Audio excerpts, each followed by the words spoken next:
Para la meditación de esta tarde la encontramos en San Mateo capítulo 26, versículos 36 al 42.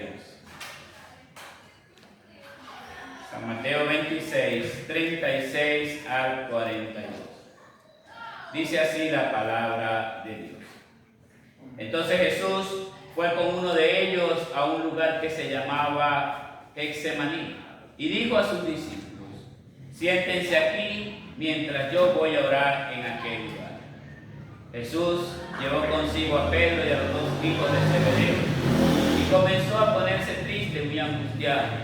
Entonces les dijo: quédense aquí y velen conmigo, porque siento en el alma una tristeza de muerte. Unos pasos más adelante se inclinó sobre su rostro y comenzó a orar y decía: Padre mío, si es posible, haz que se pase de mí esta copa, pero que no sea como yo quiero, sino como quieres tú. Luego volvió con sus discípulos y los encontró durmiendo. Le dijo a Pedro: ¿así que no han podido mantenerse despiertos conmigo ni una hora? Manténganse despiertos y oren, para que no caigan en tentación. A decir la verdad, el espíritu está dispuesto, pero la carne es débil. Otra vez fue y oró por segunda vez y dijo: Padre mío, si esta copa no puede pasar de mí sin que yo la beba, que se haga tu voluntad. Señor, ten piedad de nosotros. Demos gracias a Dios. Dios, que muchas veces y de distintas maneras habló en nuestros tiempos a nuestros padres por medio de los profetas, En estos días finales nos ha hablado por medio de tu Hijo. que la gracia, el amor y la misericordia del Dios Trino sea con cada uno de ustedes. Amén. Hágase tu voluntad. La lectura de hoy nos muestra este relato del Señor. Y en nuestras vidas oramos esta petición del Padre Nuestro como una plegaria de hijos que viven de acuerdo al bienestar de su amoroso Padre, que les otorga sus bendiciones. Por tanto, debería ser una oración de consuelo, de confianza y también de sujeción para nosotros, hijos de Dios, que siempre estamos pidiendo al Señor que su voluntad venga a nosotros. Sin embargo, en tiempos de enfermedad, en tiempos de aflicción y en tiempos de situaciones difíciles, como la situación que actualmente vivimos como venezolanos después de la tragedia del país, podemos decir que es complicado vivir bajo esa voluntad de Dios. Por eso en estos tiempos difíciles podemos dudar de orar estas palabras como realmente lo son, un beneficio para nuestras vidas. Así que de esta manera algunas personas pueden llevar a ver estas palabras: hágase tu voluntad, como una añadidura sin esperanza a una súplica desesperada de ayuda y sin la respuesta deseada. Y hasta puede que lleguemos a sentirnos como si estuviéramos pidiendo o añadiendo un pensamiento que se hace tarde y sin propósito. Muchas veces puede ser que cuando oramos: Señor, hágase tu voluntad, digamos: bueno, espero que se haga esto, Señor, pero bueno, me temo que puede ser que lo vayas a hacer o no lo vayas a hacer.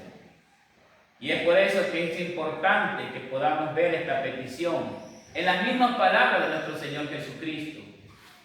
No es una oración de duda atemorizada, sino todo el contrario. Es una oración que espera, que allí está siempre latente para nosotros, a ese pueblo que vive en la voluntad de Dios. Y por eso orar, hágase tu voluntad, es ante todo seguir el mandato de Jesús. Nosotros, los discípulos, dijeron al Señor: enséñanos a orar. Y el Señor le dijo: deben orar así. Luego de decir: Padre nuestro que estás en los cielos, añadió: hágase tu voluntad, así en la tierra como en el cielo. Por eso el mismo Señor encarna esa palabra de esta oración que Él nos dijo. Él no nos dijo: bueno, ore Salmo, él lo dice porque él también oraba a su Padre de esta manera. El Evangelio nos muestra cómo dice que él pidió que se hiciera la voluntad del Padre. Por eso él mismo vivió estas palabras que nos enseña y que también enseñó a sus discípulos. Y de esta manera se hace resaltante esta oración de hágase tu voluntad, la noche en que fue traicionado. Allí vemos cómo el Señor oró en el Getsemaní en angustia. Dice que ya sentía era tristeza de muerte, pero aún así el Señor siguió, aún afligido hasta la muerte, se postró en tierra y rogó a su Padre: si es posible, pasa de mí esta copa, mas no se haga mi voluntad sino la tuya. Y ahí vemos cómo Jesús sabía lo que estaba por delante, eso que vendría después de esa noche en el jardín del Getsemaní, en el huerto de los olivos. Vemos claramente que él sabía lo que la obediencia a la voluntad del Padre requería, un gran sacrificio, algo mayor de lo que había ya pasado en toda su vida terrenal. Sin embargo, sin ninguna duda, Jesús trae su propia petición delante del Padre: si es posible, deja que pase esta copa de mí. El Señor pidió que no tuviera que beber la terrible copa del sufrimiento y la ira de Dios contra el pecado. Pero una vez más que su petición fue hecha, Él mismo se sometió su voluntad a la voluntad del Padre, diciendo: no se haga mi voluntad, sino tu voluntad. Y habiendo terminado de orar, se dispuso para enfrentar a quien lo iba a traicionar, a quien lo iban a insultar, golpear, y esa misma voluntad de Dios lo llevó a esa mañana siguiente tomar su cruz para hacer la voluntad del Padre en respuesta a nuestra salvación.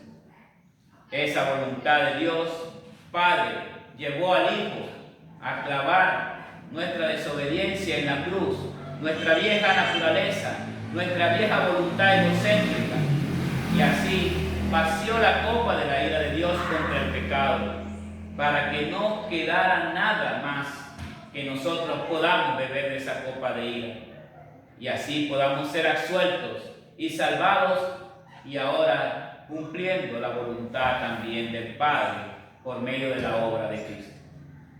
Mis hermanos, hágase tu voluntad no es una oración de duda, sino más bien es una oración de convicción, certeza, esperanza que los hijos de Dios piden a su Padre para que su voluntad sea alrededor nuestro, de nuestras oraciones, de nuestra vida, como una gran muralla protectora. Porque cuando oramos, hágase la voluntad del Padre, no es nuestra voluntad.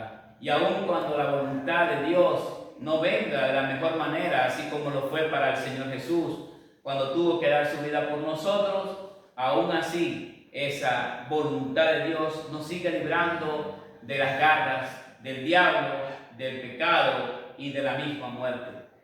El doctor Lutero escribió en su catecismo: para que los cristianos, armados con las palabras de la voluntad de Dios, una sólida pared contra el diablo y contra nuestros enemigos. Y así, al hacerse la voluntad de Dios, tanto la voluntad del diablo, la voluntad del mundo y nuestra propia voluntad chocan y se rompen en pedazos, para que la voluntad de Dios sea la que predomine en la vida del creyente. Así pues, la voluntad de Dios rodea nuestras vidas y nuestras oraciones como una gran fortaleza, como un gran muro que nos protege contra otras voluntades que nos quieren dañar.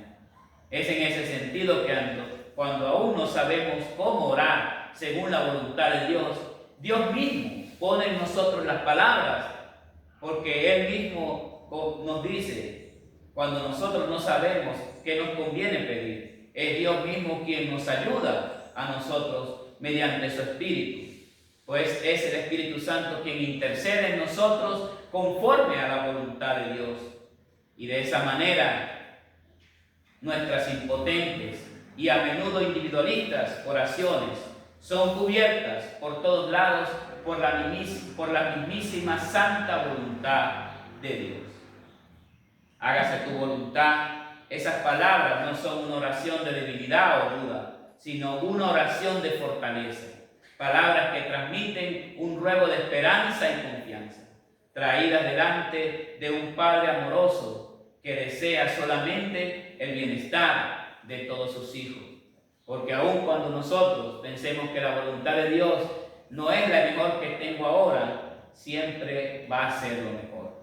Porque Dios aún puede cambiar lo malo que tengamos para el bien y propósito de su reino.